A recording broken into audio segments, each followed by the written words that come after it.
Stephanie White, you deserve the Dodo Bird of the Day award. They want the front office to pick between Caitlin Clark and Stephanie White, man. This has gone far enough. The moment has come where someone needs to step up and challenge the system. Caitlin Clark, like it or not, is now at a crossroads. The future of her career and the credibility of this team may hinge on whether she takes a stand or continues to let herself be boxed into a system that seems custom designed to hold her back. The mood surrounding the Indiana Fever has completely shifted. What started with excitement has soured into frustration, and that frustration is being directed squarely at the coaching staff, specifically Stephanie White. Her approach to managing this team has raised eyebrows, ignited fury, and now pushed fans to the brink of open revolt. The energy isn't just disappointed, it's explosive. What does it take to get a team to be more consistent, especially from you on the coaching side of things?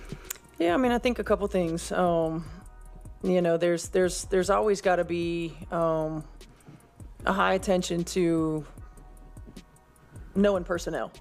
You know, oftentimes you don't get a lot of practice time, and so going over a lot of their sets, which you do, but at the end of the day, making sure we know our personnel, who we're going to run off the three-point line, you know, what we're willing to give up. You know, we've got to make sure that there's a high attention to detail. The plays are slow, the rotations are baffling, and the offensive strategy feels like a relic from a different era. Caitlin Clark, who should be the engine of this franchise, is often stuck watching from the corner like a backup dancer in a show she's meant to headline. Her strengths, creativity, pace, vision are constantly suppressed. Rather than being allowed to take over the floor, she's given the ball in awkward spots with barely enough time left on the clock to make anything happen. The one player capable of shifting the entire momentum of a game is being reduced to a role that doesn't even resemble who she is. And what's worse, it's not an accident. This isn't just bad luck or a slump. It's a product of decisions made behind closed doors. Decisions like playing her out of position, putting less capable players in primary roles. The word on the street is CC told Stephanie White to sit Kelsey, Mitchell, and Howard because they don't pass.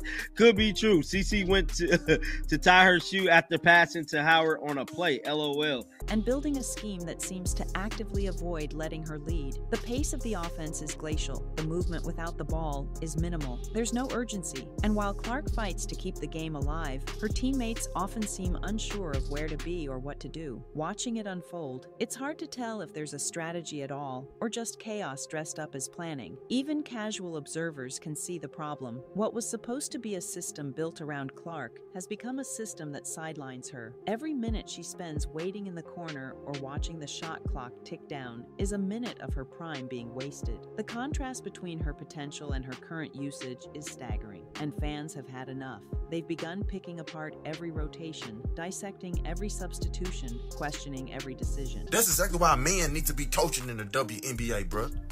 Need to be coaching, yeah, let a man do it, bro. Because all this women coaching other women athletes, bro, it's out of there. And then these women owners and all of that, man, please, bro, y'all just tearing stuff down, bro.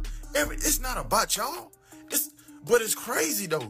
Some are even joking about using artificial intelligence to decode what the coaching staff is trying to accomplish. And through all of this noise, Stephanie White remains unbothered. She keeps running the same plays, keeps making the same moves, and seems to double down every time her methods are questioned. It's no longer just about poor performance. It's about stubbornness. It's about ignoring the very clear signs that something needs to change. And the result? A team that looks lost, a fan base that feels betrayed, and a superstar stuck in a role that dulls her shine. There have been glimmers of what this team could be. Moments where Clark threads impossible passes or launches deep threes that electrify the building. But those moments are too rare, too fleeting, and they're being drowned out by sequences where she barely touches the ball or is forced to salvage a broken play with no help. Y'all was way better without her. Last year, you hear me? She is sabotaging your game. She trying to make you play slow. Know what I'm saying? You have to have the ball in your hand and play up tempo. That's your game. And everybody, even Ray Charles and Stevie Wonder can see that. You hear me? And everybody that's saying the Fever is better without Caitlin Clark, aka my precious CC, goofy. this isn't maximizing a player's potential, it's minimizing it. When Clark was brought into this league, it wasn't just to put up numbers, it was to bring a new era of excitement, to elevate the game, and to lead. But right now, the system isn't letting her do any of that. It's keeping her in check, not in a good way, but in a way that dulls every edge she has. And while this is happening, her coach is trying lineups that make no sense, starting Clark at small forward, putting less dynamic players in key positions. It all feels like experimentation for the sake of being different, rather than any real tactical thinking. The offense doesn't flow, the spacing is off. There's no rhythm, no identity. Even the defensive spark from players like Lexi Hull is being ignored. She gets benched, while less effective players continue getting minutes. The team looks like a puzzle with the wrong pieces forced together. Finding out this morning that we probably need to hold out again today. It really is a day-to-day thing. And I think for us, making sure that we're prioritizing her long-term health and wellness. It's anybody who's had some of these types of injuries understand that sometimes it's a process. She's a quick healer, and she's been doing everything that she can to get back on the floor. So, we just want to make sure that we're hypersensitive to the big picture. There's no cohesion, no fire, and certainly no trust in what makes Clark special. Opponents are starting to take advantage. They come in expecting fireworks and walk away with wins, barely breaking a sweat. Clark is still delivering flashes of brilliance, but it's like watching someone shout into a void. Her effort is there, her talent is obvious, but the system is letting her down at every turn. And this is where the big question comes in. How much longer can this go on? How long until Clark herself draws the line? Because if this continues, the damage won't just be to her stats or the win-loss column. It'll be to her development, her confidence, and the way the league is perceived by fans who came here to see greatness and instead got mediocrity. Fans aren't just mad, they're heartbroken. They showed up in record numbers, eager for something fresh, something electric. It was only a matter of time, bro, that Caitlin Clark was going to obviously have words with Stephanie White. And instead, they're getting slow rotations, bad spacing, and missed opportunities. The energy that once surrounded this team has turned sour, and unless something changes, it's only going to get worse. Clark doesn't need to be coddled. She needs to be unleashed. The offense should run through her, not around her. She's the one who can set the tone, draw defenders, create openings, and make something out of nothing. But she can't do that if she's catching the ball with 9 seconds on the shot clock after it's been passed around like a hot potato. If there's a path forward, it starts with trusting Clark. Let her dictate the tempo. Let her take over. Stop trying to fit her into a mold that doesn't suit her game. Yeah, I know Caitlin Clark plays a certain type of way. You want to build a team around your superstar player. That is not the case for this team. This front office solely, to me, only care about the regiment of their team. She's not a piece of a system, she is the system. The most concerning part is that none of this seems accidental. It looks like there's an intentional effort to suppress what she brings to the table. Whether that's coming from coaching philosophy, internal politics, or old school thinking, the result is the same: stagnation. And now, fans are tuning out. They're still watching, but with less excitement. They're questioning their support. And for a league that desperately needs a breakout moment, this is the worst case scenario, because when people stop believing that greatness will be allowed to shine, they stop watching altogether. There's a growing sense that the league doesn't want change unless it comes from within the old guard. New voices, new stars, new styles. They're only welcome if they don't rock the boat too much. And Clark, she's the kind of player who was always going to rock the boat. She plays big, she draws attention, and she changes the game. But instead of celebrating that, the system seems intent on limiting it. The reality is harsh. The Fever look like a team afraid of their own potential. And Stephanie White,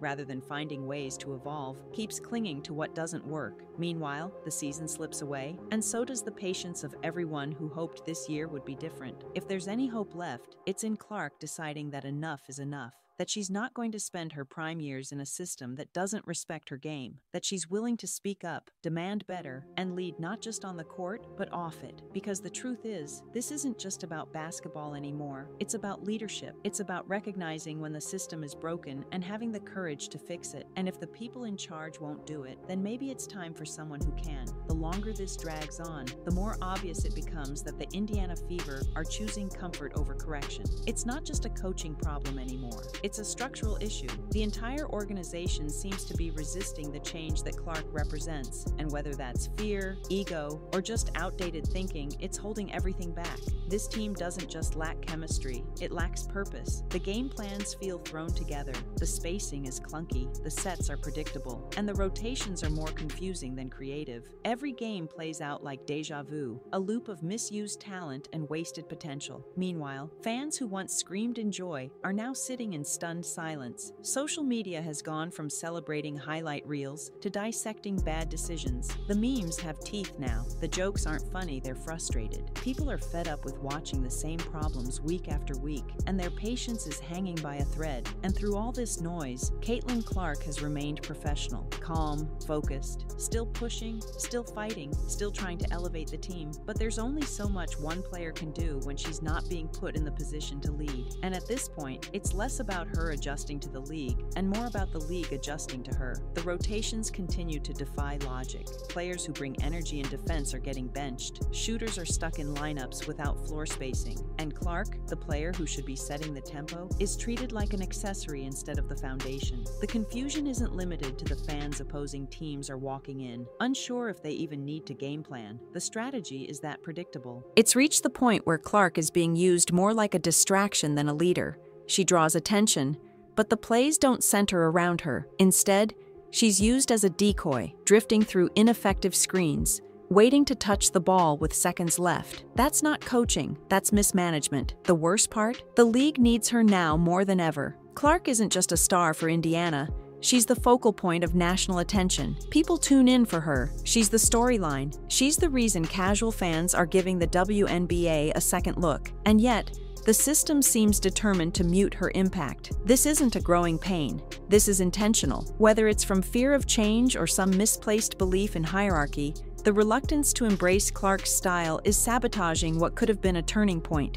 And it's not just the coaching staff, it's the atmosphere surrounding her. She represents something new, something dynamic, and the league, from the top down, doesn't seem ready for it. You can feel the resistance. It's in the body language, the post-game interviews, the passive-aggressive sound bites. Clark's presence is too loud to ignore, but rather than amplify her voice, they're turning down the volume, and in doing so, they're missing the bigger picture. This isn't about one player, it's about evolution. Every league reaches a point where it has to decide whether it will cling to tradition or embrace progress. The NBA had Jordan, the NFL had Mahomes, and now the WNBA has Clark. But instead of opening doors, they're closing them. Instead of building around her, they're boxing her in. This system is exhausting. The plays are robotic, the effort is inconsistent, and the spark, the one thing that could ignite the entire franchise, is being smothered. Fans aren't asking for miracles. They're asking for sense, for effort, for a team that looks like it wants to win, not one that's just going through the motions. It shouldn't be this hard. You have the talent, you have the spotlight, and yet you're choosing the slow lane. You're choosing caution over creativity. It's baffling to witness. And still,